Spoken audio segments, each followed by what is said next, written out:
नमस्कार दोस्तों, आपका स्वागत है एक नई खबर के साथ। सबको देखकर विलाप करती शहीद की मां कमला नेगी। घर पर कर्मकांड करते शहीद हिमांशु के पिता हीरा सिंह। काशीपुर में शहीद हिमांशु नेगी का पार्थिव शरीर उनके घर लाते सेना के अधिकारी। शहीद हिमांशु का पार्थिव शरीर देखकर बिलखता भाई वीरेंद्र और दूसरी तरफ सबको देखता दिव्यांग भाई चंदन। रामनगर स्थित शमशान घाट पर शहीद हिमांशु नेगी को अंतिम सलामी देते सेना के जवान। शहीद हिमांशु की अंतिम यात्रा में उमड़ा जन सैलाब। 68 घंटे के इंतजार के बाद पांडे कॉलोनी स्थित घर पहुंची जवान की पार्थिव देह। सैकड़ों लोगों ने नम आंखों से दी अंतिम विदाई। रामनगर स्थित शमशान घाट पर सैन्य सम्मान के साथ की गई अंत्येष्टि। काशीपुर 68 घंटे के लंबे इंतजार के बाद पूर्वी सिक्किम में शहीद हुए हिमांशु नेगी का शव सेना की एम्बुलेंस से उनके घर पहुंचा। सबके पहुंचते ही शहीद के अंतिम दर्शन के लिए लोगों की भीड़ उमड़ पड़ी। प्रशासनिक अधिकारियों और पूर्व सैनिकों ने शहीद के पार्थिव शरीर पर पुष्प चक्र अर्पित कर भावभीनी श्रद्धांजलि दी। रामनगर में शहीद का अंतिम संस्कार किया गया। हेमपुर डिपो की पांडे कॉलोनी निवासी हिमांशु नेगी की नियुक्ति 27 मार्च 2019 को 7 कुमाऊं रेजिमेंट में बतौर सिपाही हुई थी। वर्तमान में वह पश्चिम बंगाल की बीनागुड़ी पोस्ट पर तैनात थे। 45 दिन की छुट्टी पूरी कर हिमांशु 2 जून को ही यूनिट में लौटे। 30 जून को सुबह 11 बजे परिजनों को हिमांशु की शहादत की खबर मिली, जिससे परिजनों और पांडे कॉलोनी में शोक छा गया। परिजन और हिमांशु के मित्र 3 दिनों से पथराई आंखों से उसका सब घर पहुंचने का इंतजार कर रहे थे।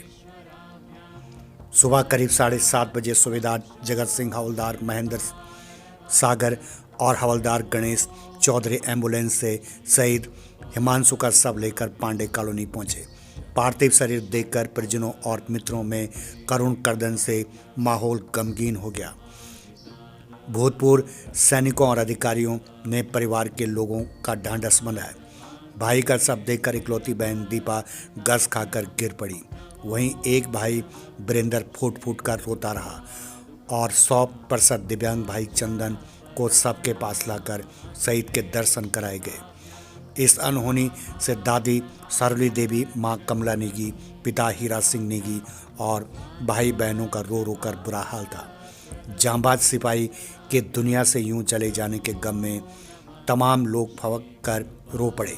भारत माता की जय, वंदे मातरम, शहीद हिमांशु अमर रहे की गूंज के बीच लोगों ने वीर सैनिक को अंतिम विदाई दी। एसडीएम आकांक्षा वर्मा, सीओ एपी कोंडे, तहसीलदार चंद्रपंत, आपके प्रदेश उपाध्यक्ष दीपक बाली, मयंक शर्मा, कांग्रेस महानगर अध्यक्ष संदीप सहगल, राजीव चौधरी के अलावा भूतपूर्व सैनिक संगठन के मंगल सिंह, बलवंत सिंह रावत, हरगोविंद, दुष्यंत, भुवन डंगवाल, इंदर सिंह राणा, तजेश्वर के अलावा जिला सैनिक कल्याण अधिकारी कैप्टन रंजीत सेठ आदि ने पुष्प अर्पित कर शहीद को श्रद्धांजलि दी। दोपहर में रामनगर में शहीद के सैन्य सम्मान के साथ अंत्येष्टि की गई। शहीद के पिता हीरा सिंह नेगी और भाई वीरेंद्र सिंह नेगी ने चिता को मुखाग्नि दी। इससे पूर्व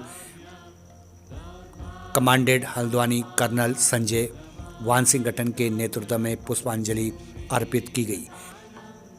एएससी बटालियन के उप कमान अधिकारी lieutenant colonel Jagdish Bishnoi, adjutant captain Mahak Raturi, नायब सूबेदार एस मजूमदार, नायब सूबेदार समतो पाल और 22 जवानों ने शस्त्र झुकाकर अंतिम सलामी दी। अंतिम सफर में बजती रही देशभक्ति की धुन। शहीद हिमांशु का पार्थिव शरीर सेना के वाहन से उसके घर से रामनगर शमशान घाट तक ले जाया गया। शहीद के घर से 3 किलोमीटर दूर रामनगर रोड तक हर चौराहे पर लोग शहीद के अंतिम दर्शनों के लिए इंतजार कर रहे थे। हर कोई शहीद को अपने श्रद्धा सुमन अर्पित करना चाहता था। युवाओं ने एक वाहन पर डीजे में देशभक्ति गीतों की धुन बजाई थी, जिसे सुनकर हर कोई शहीद की अंतिम यात्रा में जुड़ता गया। इस यात्रा ने 3 किलोमीटर का सफर करीब 1.5 घंटे में तय किया। शहीद के पार्थिव शरीर के पास हाथ जोड़कर खड़ी दादी सरुली देवी। शहीद की विदाई में उमड़ा जन सैलाब। रामनगर स्थित शमशान घाट पर शहीद हिमांशु नेगी की चिता को मुखाग्नि देते पिता और भाई। शहीद हिमांशु नेगी की अंतिम सलामी देती उनकी कॉलोनी की एक बच्ची।